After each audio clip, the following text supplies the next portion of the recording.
you'll never be disappointed if you always brought your best and you always did um, what you wanted to do. Hmm. And so I think we're going to absolutely go out there and crush it. Kind of like the Grand Slam, where they bring your A game, every single thing you do, and like it's actually cool to go to school and get good grades and what people talked about, like college. I never got to experience it, but I also knew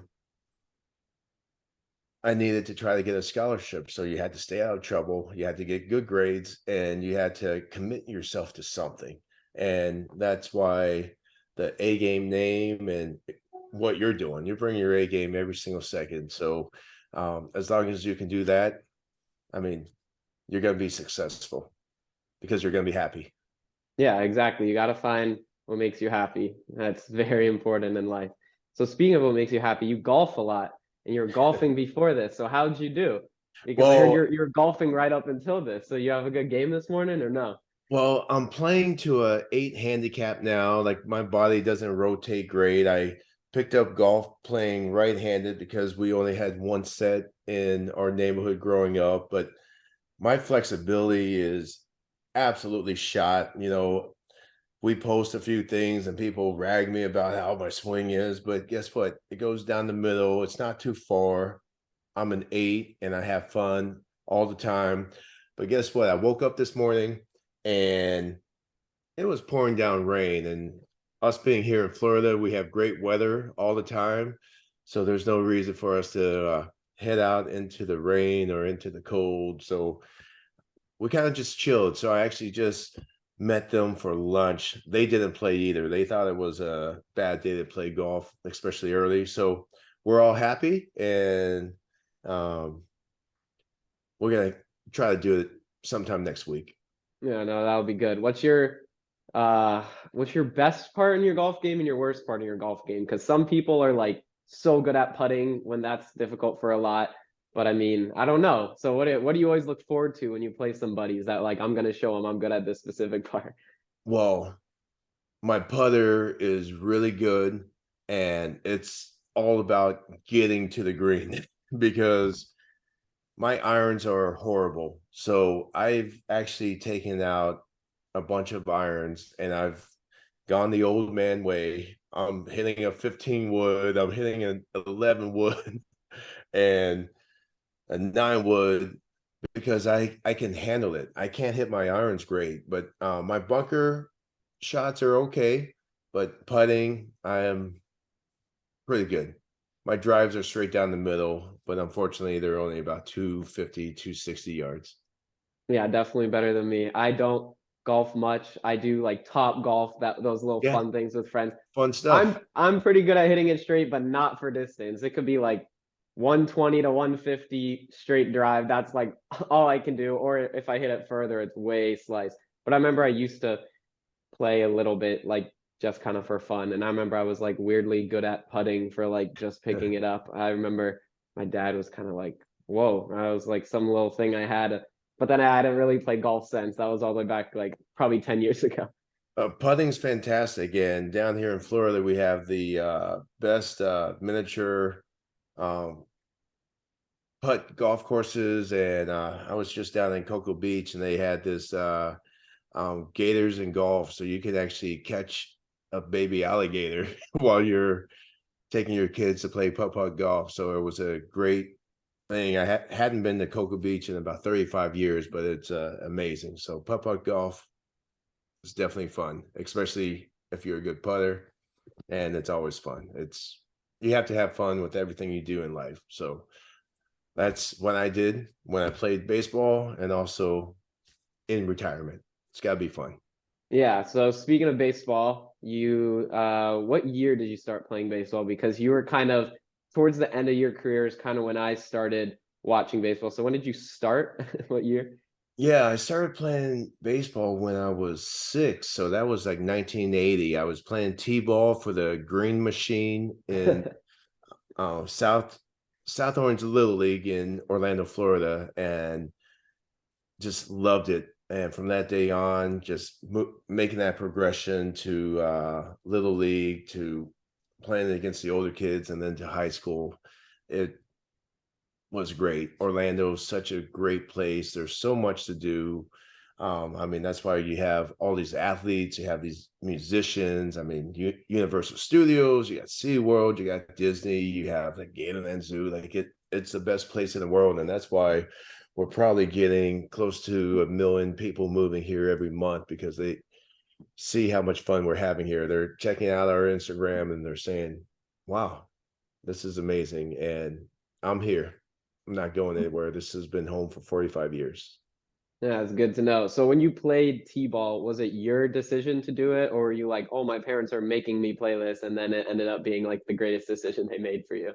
Oh, this was definitely my decision because we signed up to play up in Tennessee because my dad was in the army. And then once he got his 20 years, he put in his retirement, but we were signed up for Little League. Like we had to pay $20. And then um we were hurt because we had to like leave that on the table. Like $20 to my family was a huge deal. So my brother and I and my family, we moved down to Florida to be around Mickey Mouse. And there was a huge Thai community because my mother's from Thailand. So this was a perfect place for us to go. There was a old Navy base that was here. So made our life a lot simpler. My dad got to still hang out with a bunch of his military comrades, and it just ended up being the best place in the world. So we signed up in Tennessee, never played, um, lost $40, and then we came down to Florida. I met a lot of great kids in Sky Lake South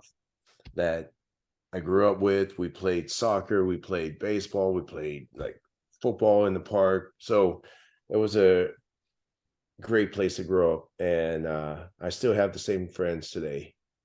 That's really good. Yeah, I have a couple friends from because I played up until you had to like move on and travel ball. I didn't go to there, so like 13 years old, 12 years old. But yeah, sports is really where you meet friends. Obviously, you played baseball for so many years, so so many different friends, but it's really cool how you have friends from when you started back when you were 6.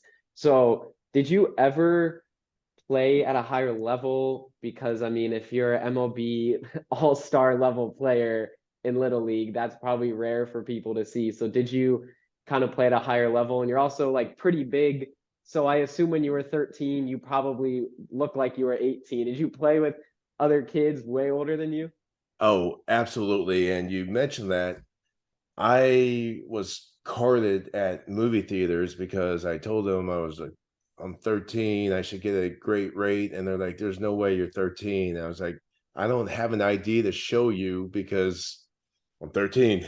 And so I always had to pay adult prices. I've always been a big kid, and it was fun, and it was also like, okay, this is kind of strange. People, I mean, back in the day, it was awesome. Like I was driving when I was 12 years old because my parents had 2 and 3 jobs. So if I wanted to go somewhere, I would have to wake my dad up. So, but it was always tired, just working for the family. So I would get in the car and go get groceries for my family, go get whatever. So I was I was always good. And then um when I was 13, I used my brother's name to play with these guys who were 17 and 18 years old, and went out there, dominated. And I'll get to first base and kids would ask, um, are you going to college, or are you going to get drafted next year? I was like, well, we'll just see what happens because I know I've been lucky in this game, but I'm actually going into the 7th grade is pretty much what was going on. And they didn't know, but it was great to sneak out on the field and use my brother's 3 years age advantage so I can see how good I really was, because baseball is one of those games that it's a failure sport. You have to take the highs with the lows, and you have to understand that you're going to fail a lot of times, especially you have some stud pitcher on the mound.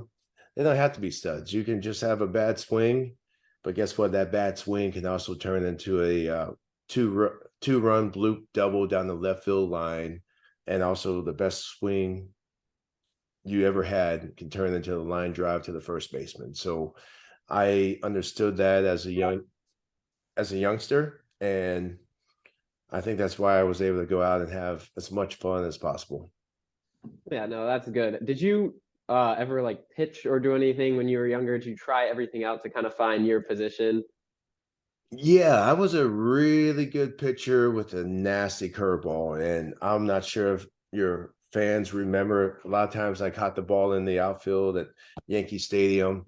I would pop a huge curveball to Jeter, and like after a while, Jeter just was like, "I'm not even going to fall for it anymore," because I would always throw that curveball. I mean, it was accurate, so and it was good. So yeah, I loved pitching. I played a little bit of first base, and then obviously when you get to the big league level, I played a couple innings there, but wow, it's hard. Everything's a lot faster than hanging out in the outfield where I could just use my speed and try to catch what I can.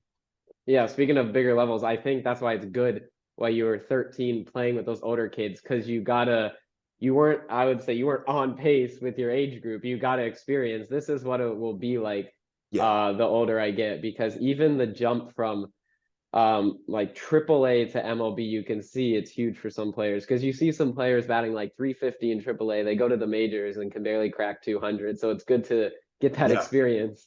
Yeah, and I was fortunate. I got called up from Double A. I had an MVP year at Wichita, and in August I get called up to the big leagues, and I'm thinking, big leagues. What do you consider big leagues? Is it Triple A? And I went straight to the show, and I never played another minor league game in my life. So once I got there, I stuck. And what's also kind of cool is I never had a big league spring training until I was already in the big leagues the following year in '96, because there was a strike going on in '95, and then they didn't want to call certain guys up, and it wasn't like today. If you're a first round pick, you go to the um a spring training with the big leagues. It wasn't like that back then. So I show up to the clubhouse, and I'm replacing guys like Vince Coleman got released for me to get to the big leagues. And like Vince Coleman was always stud to me, still a stud to me. And he got released, and here I am starting my big league career. And it's weird because I love Vince Coleman and the St. Louis Cardinals and those guys stealing all those bases and wreaking havoc on everybody. I mean, those are the guys I loved. Him, Willie McGee, Ozzie Smith. Like these guys got after it, and I was like, okay, taking his job. I don't feel great about it, but I'm here. I've got to make the most of it.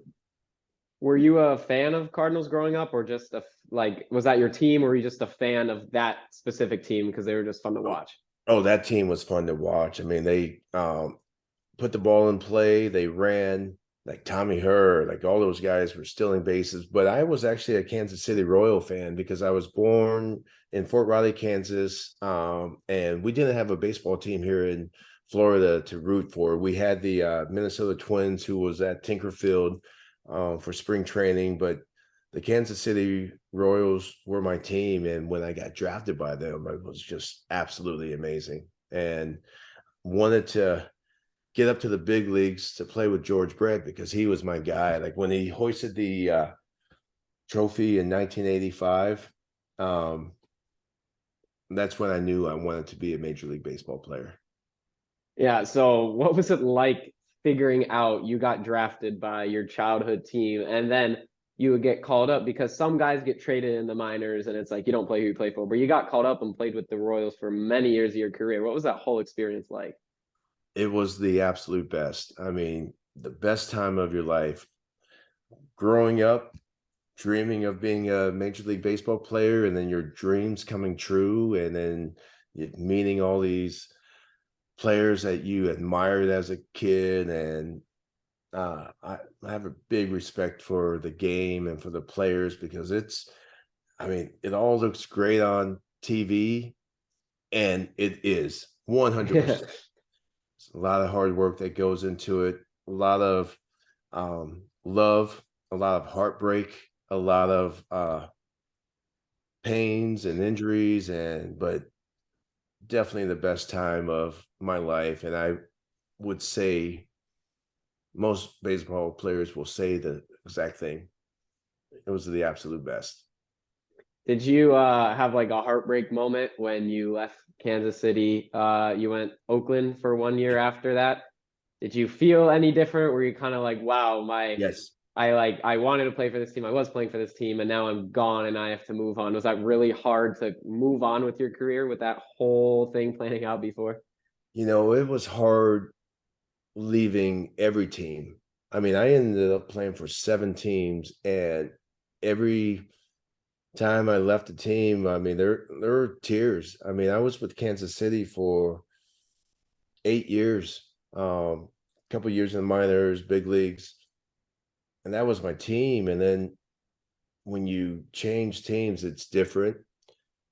It's exciting. You get to meet a whole new crew of people like the Giambis and Eric Chavez, Tejada, Mulder, Zito Hudson, like just absolutely amazing, and learn about these other teams, what they think, the players or personalities. And then I knew my stay in Oakland was going to be short because I'm a East Coast guy, had some young kids, and I knew it was either going to be Boston or New York after that. And New York signed somebody early and then opened up my um, career with Boston, which ended up just being amazing for the 4 years. Yeah, so speaking of Boston, there's always the curse, as people call it, between Red Sox Yankees. So you went there in 2002, I'm pretty Yep. sure, right after Oakland. So you were part of the Boone, like Game 7, Yep. 2003. Crushing. Yeah, after that happened, you were like, oh my God, like the curse, what people call it, might be broken. You get so close, and that happens. Like, how do you even deal with yourself, or what was the clubhouse like? Because I bet that just like the most dull moment in your baseball career at that moment. Yeah, well, it's tough. And as we mentioned, baseball is a like a failure sport. And so you have to get up and be strong. And whether like school's tough for you, dealing with friends, playing baseball, nothing's easy. So you have to figure out a way to go out there and just compete, get over it, even though we're going to remember it forever.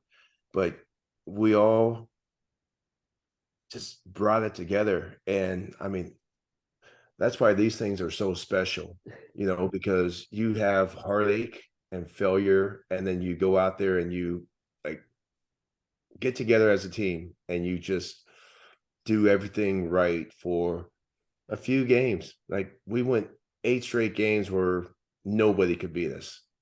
And we did it at the right time. And this is what we play for. And nothing's easy. They make it look easy on the videos at the end of the season. And here, buy this. Like the Red Sox win their first championship.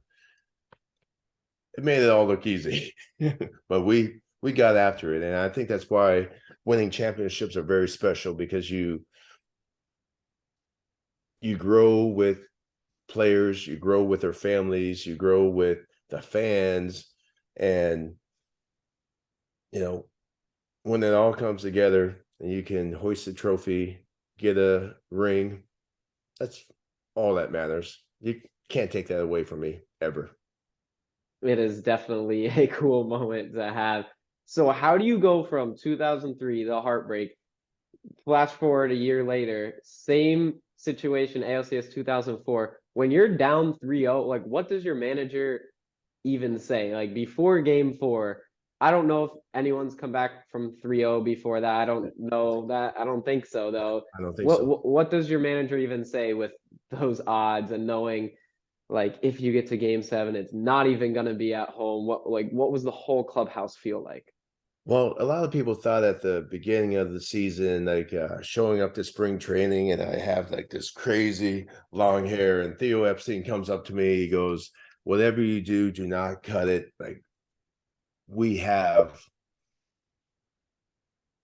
we have this. We're going to do it this year." And then you get to the playoffs, like the long year, and then all of a sudden you're down 3-0. Well, Terry Francona was absolutely amazing, and he just let us do our thing. And us players were joking, like at least let's win a couple games because we don't want to start taking our kids to school. We got like season's over and we have 4 or 5 months at home. Like we wanted to see this thing out. So I'm sure you heard the stories of Kevin Millar making us drink something special before every game. So we got our butts whooped against the Yankees in Game 3. We were fortunate that we had a rain out, so all of a sudden those guys couldn't hit anymore, and we're having fun, the Red Sox team. And then you know we we all pitched in. We put it together, and thank God for David Ortiz in Game 4 because we would not have seen Game 5, Game 6, Game 7. So our lineup, top to bottom, we did everything we could do, played great defense, and got some clutch hits. And that team will go down forever as like the I don't know, comeback kids. And it was a fun year. 2004 was fantastic. You win the World Series. I marry my soulmate. Just everything was perfect. And that's why this year for our anniversary, my wife and I went to the Grand Cayman for the first time. It was number 18 was the year. My number very close to us, and we just had a great time. And we're going to continue to enjoy what 2004 has brought us and what the teammates and us accomplished the entire year. It wasn't pretty, but at the end of the year, it was the best year ever. Do you still keep in contact with any of the guys, even though it's been 18 years since then? Yeah, yeah. I chat with Millar every now and then. I go to Big Poppy's golf tournament every year, even though he doesn't play golf. So I don't know. Maybe we should make it a fishing trip, but yeah, I see Wakefield quite a bit. Yeah, so we all communicate in whatever world we're in, and with 8 kids, it's kind of tough for me to just pick up the phone and like deal with everybody. But yeah, I know we're gonna have a reunion in probably 2 years from now, and I know it's gonna be great. So 2004, that whole special year, then you go 2005 to the Yankees. What was weirder, going from the Red Sox to the Yankees or going from the flow to no flow, no anything? Those are two Oh, big changes. oh yeah. Well, the flow was okay because when I joined Boston, I always had short hair, and after my concussion in 2003, I was so tired to do anything, so the hair just started growing. My wife wanted me to look sexy as hell, so I grew my hair. And then but going to the Yankees was definitely tough. I mean, cutting my hair was no big deal. Like I cut 8 inches off last week, and I'm probably gonna shave later so I get some sun in my face. But going to the Yankees was tough. Just never thought the Red Sox would let me become a free agent. I was a fan favorite, didn't want to leave, and there was just no offer. We win the World Series. They say I'm going to be with the Red Sox for a while. I buy a incredible house that I was thinking we're going to live there for a while, but I also understand the business side of it. Not too many teams want an aging center fielder, so um, center fielders always seem to move. Like they can take an aging third baseman, first baseman, but when you have to run and catch fly balls and help out your pitchers, I get it. And plus, they had Jacoby Ellsbury coming uh, a year from now, so it was tough. I mean, I knew the Red Sox really only wanted me for 1, maybe 2 more years. Then I'm aging, and Ellsbury was going to be ready. So Um, I'm just glad it helped out for both teams. I'm glad that I am loved and hated in all parts of the world, Boston and New York, and I feel like I was in the right place at the right time. I hit the game-winning home run at Old Yankee Stadium against the Orioles in the final game there. Then I hit the last one because someone grooved a pitch to Jose Molino. But and I also got the first hit in the new Yankee Stadium. Uh, got to win the World Series the first year, and you know, just enjoying everything. I enjoyed my entire Major League Baseball career, and when it ended, my life got busier, and I was okay with it, but I would have rather been still playing baseball. And um, I'm glad there's some great players nowadays who make it interesting, and they're a little more flashy and showy than what we could, because I was afraid to get a neck ball from Pedro or Clemens, and these guys aren't too worried about it now. So they're but it's good. I hated getting hit by a pitch, but it's a new era, but a lot of great new talent, which is very exciting to watch. Yeah, for the new era of baseball, it's changed even like these past 10 years from like when you retired to now. And yesterday they announced robo umps in AA and AAA. What are your thoughts on that? Because personally, I don't like when you take away from the umpire controversy of the game. But yeah, they're going to test robo umps in AA and AAA to see if it works. What do you think about that? Well, it's definitely a game changer. I heard they were talking about it, and I think it's okay. Like, I have this relationship with these umpires, and we can talk. And I mean, we now see what TV and video can do for a lot of sports. NFL, I'm not sure. Like, I still think Des Bryant caught that ball against the Packers years ago. In baseball, I do know when I struck out against Bartolo Colon 2 times from an inside sinker that almost hit my hip and then ended up in the catcher's glove back there. And I'm going, there's no way this is a strike. And I asked the umpire, like, is it a strike when it crosses the plate, or is it a strike where the catcher catches it?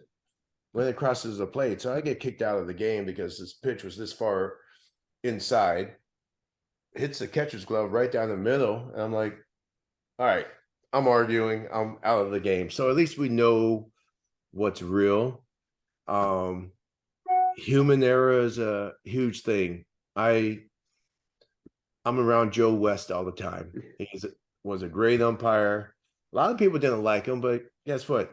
He was always fair. He didn't look at one guy and say his strike zone is going to be tiny and pitchers strikes.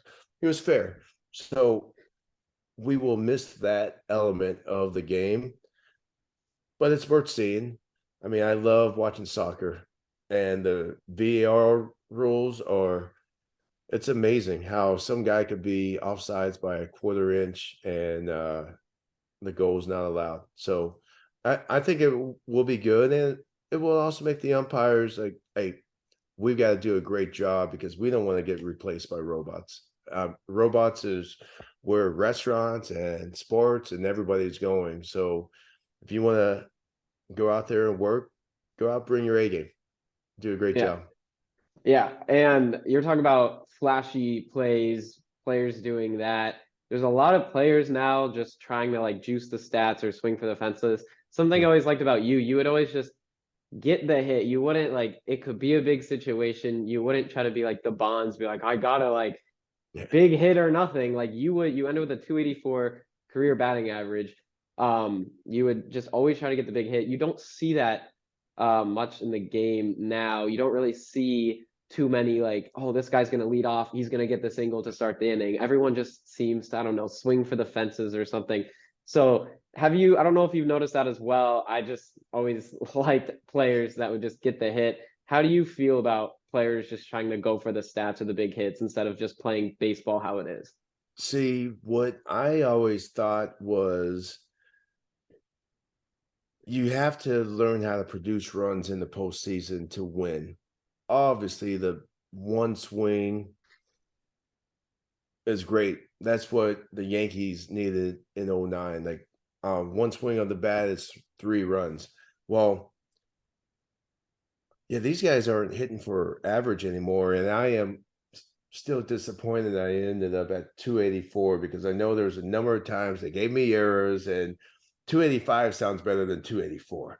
And I'm like, son of a gun. But at the end of my career, I wasn't butting the guy over for a sacrifice, and I was like swinging, and it ended up being easy because it's not easy bunting a 95-mile-per-hour fastball. Or so I was like, it's easier for me just to do this, get the guy over, and let the big boys drive them in. Or if I'm fortunate, I drive them in. But I know they're changing rules. I don't think they should. I think the shifts still should be allowed because you're trying to stop the opponent from winning. So you're probably going to have infielders running around all the place during the play, which is going to be difficult for the hitter because they don't like to see all this kind of stuff.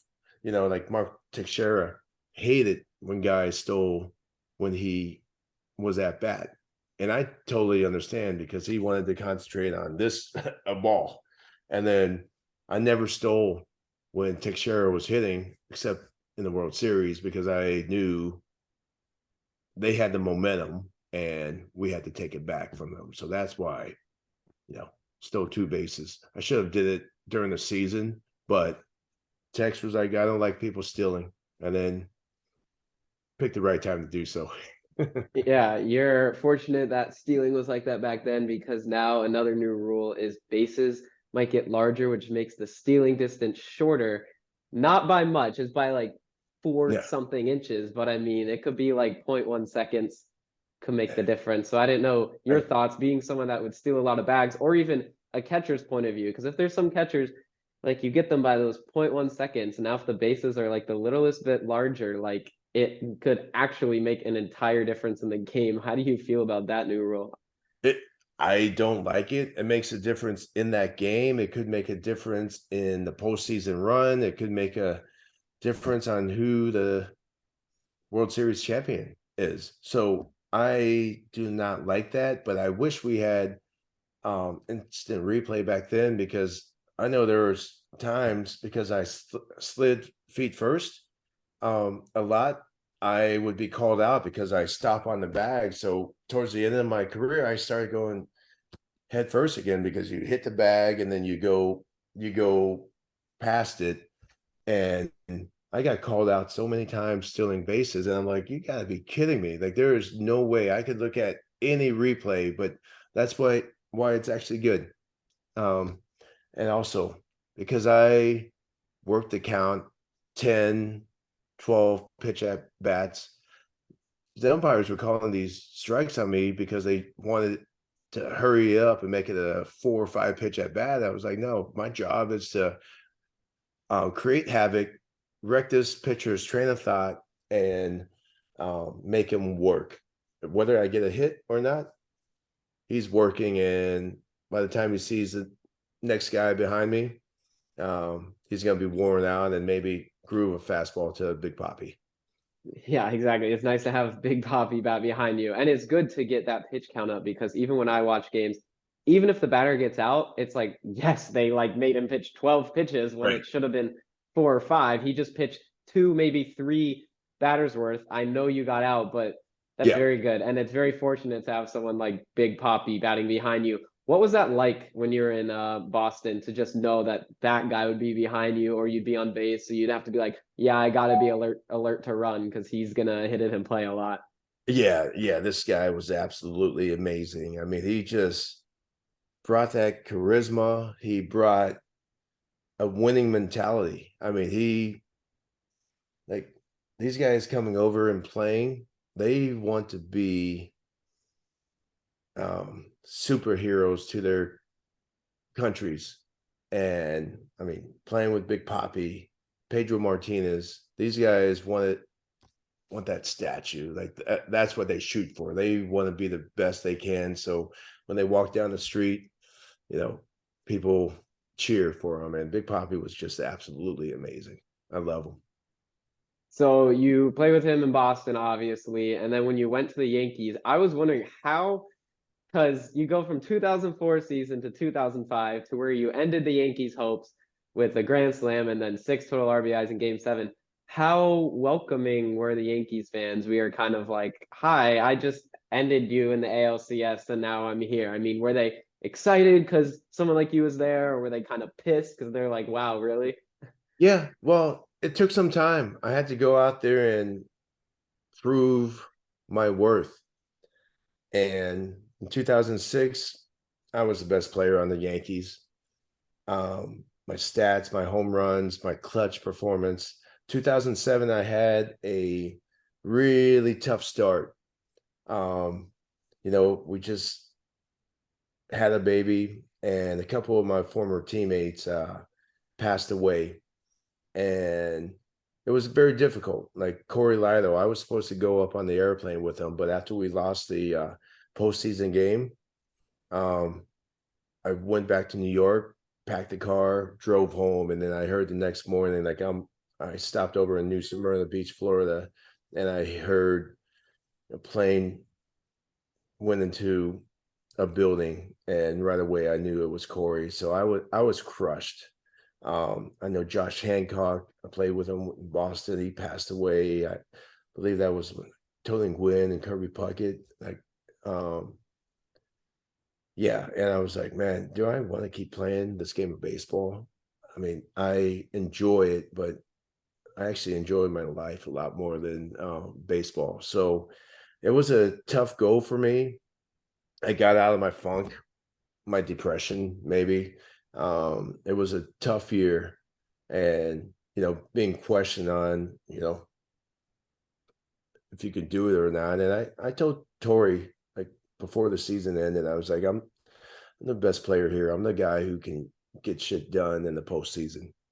And started playing every day because it was like flip of a coin sometimes. And I was like, okay, I couldn't get into the groove. And then postseason came, I did great, but we lost again. And then Tori heads to California.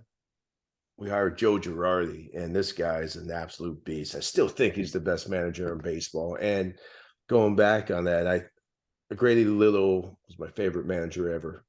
He got fired because he didn't take Pedro out of Game 7, but he would have been fired anyways. He's an old school guy, the absolute best. But anyways, Girardi comes to New York, and he sparks a lot of interest in me and just getting after it, like, and love him. And hopefully, if he wants to have another managerial spot, uh, any team who gets him would be very, very, very lucky. Would you ever come back to baseball in any way? I mean, you talk about like managing or something, or are you kind of just like once you retire, just kind of just shut down, or would you ever consider being involved in some way ever again?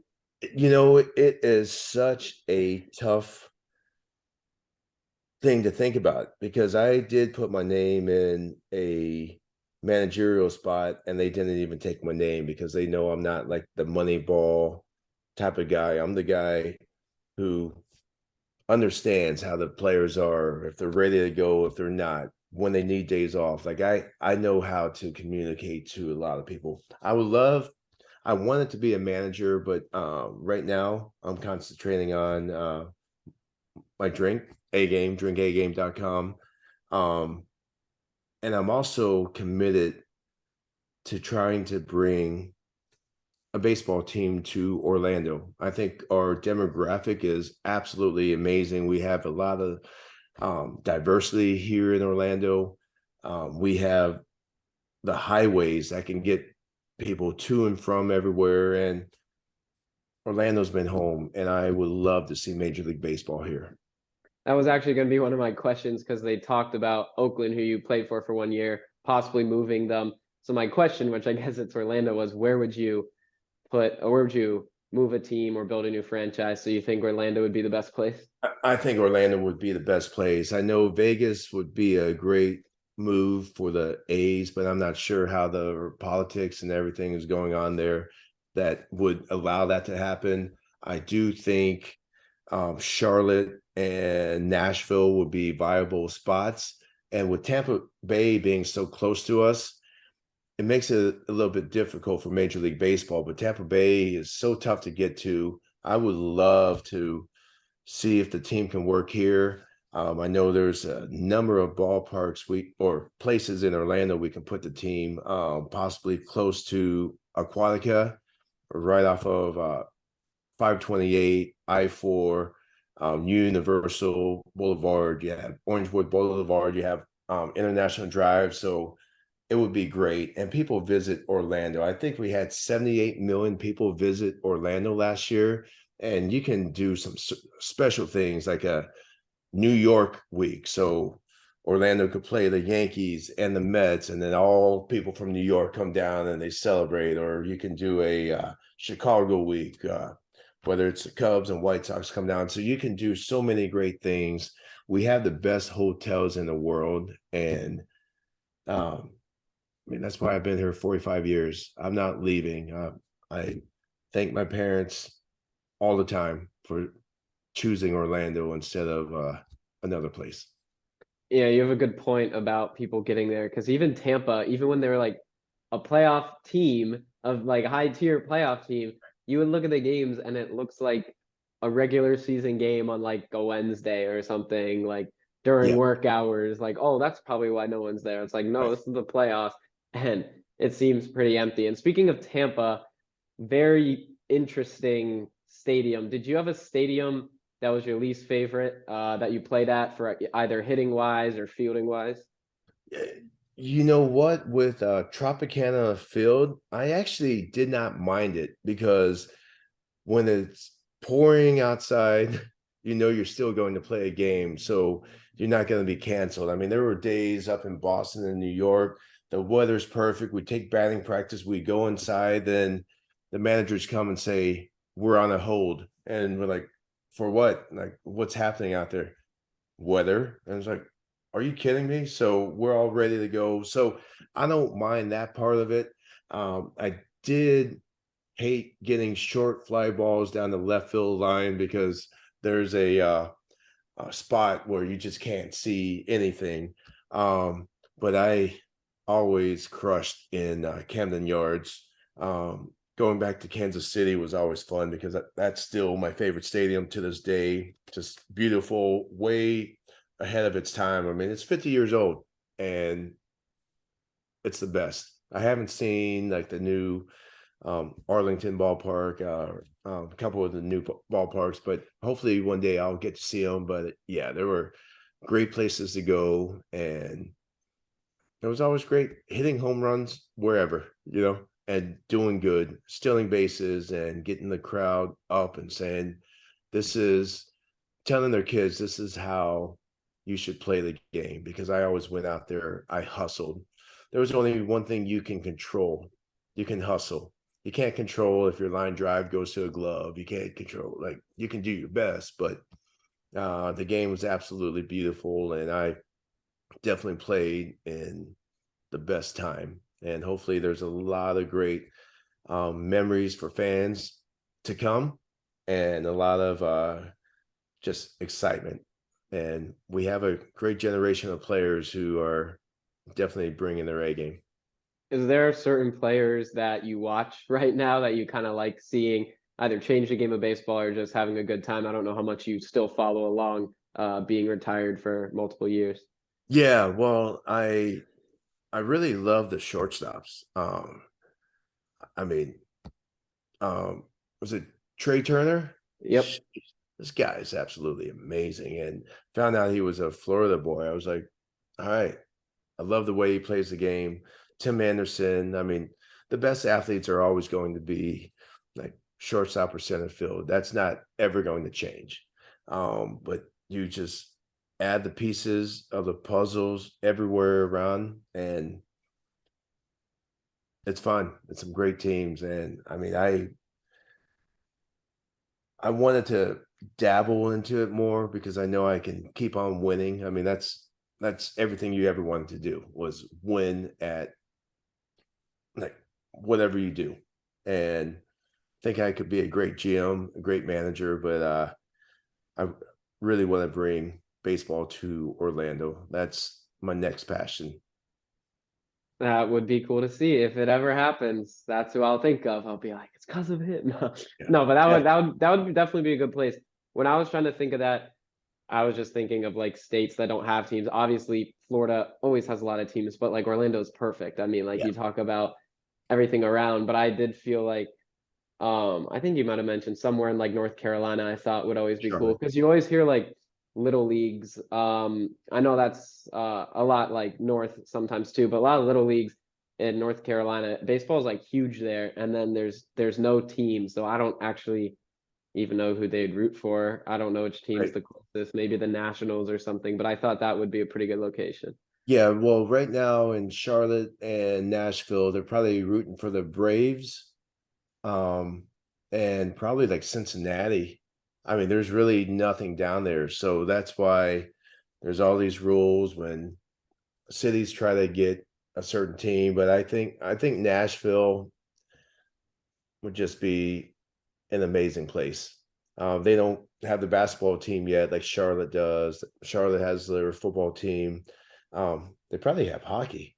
And so Nashville does, yeah, yeah, they yeah, have yeah. hockey. Nashville has hockey. So I mean, both cities are great, and I think both can take it. But you're cutting into the Atlanta Braves revenue, which is another thing that politically they have to work out to make sure Atlanta, with TV rights, with everything. I mean, there's so much that's involved.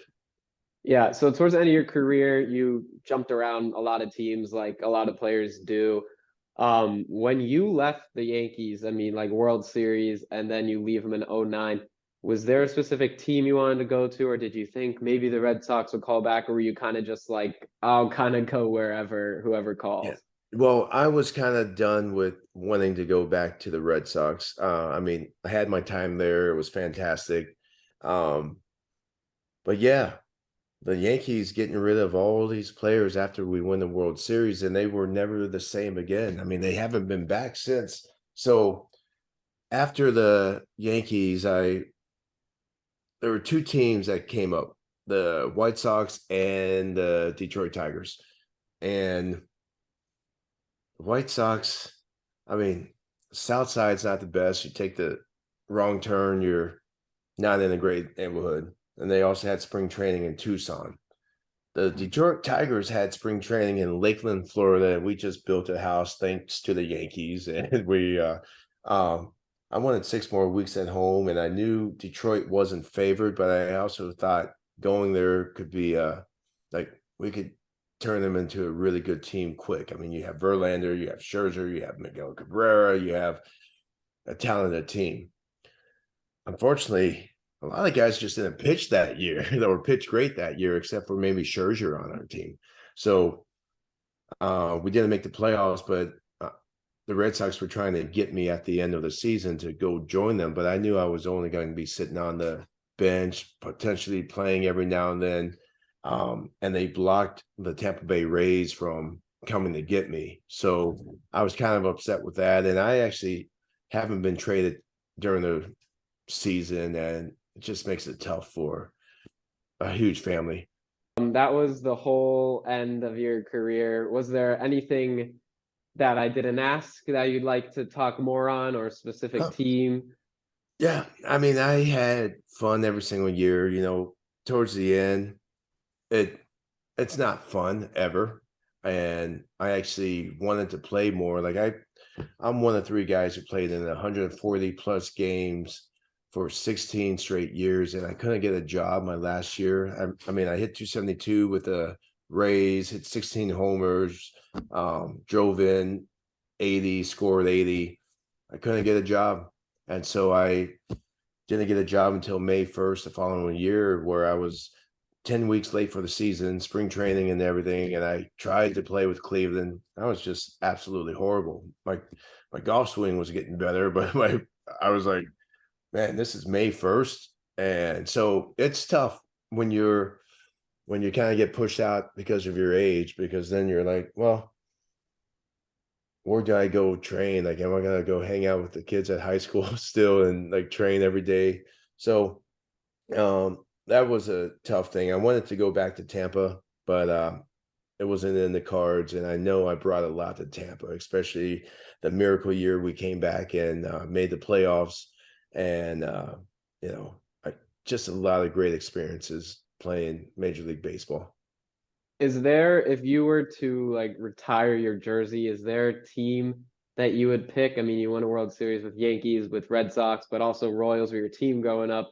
Which team would you pick if you had to choose?